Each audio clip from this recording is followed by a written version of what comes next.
Minsan sa buhay natin nakakaramdam tayo ng panghihina dahil sa mga pangyayari sa buhay natin hindi ka nais-nais. Mga nakapanglulumong karanasan na kahit sa panaginip lang ay ayaw sanang masilayan.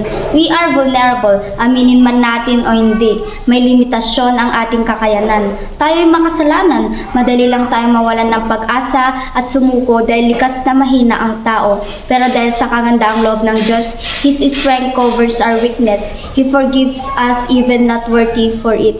Binigyan tayo ng chance ni Lord at patuloy na bibigyan araw-araw. And yes, we are limited but God is limitless. So bakit ka susuko? Bakit ka mawawalan ng pag-asa?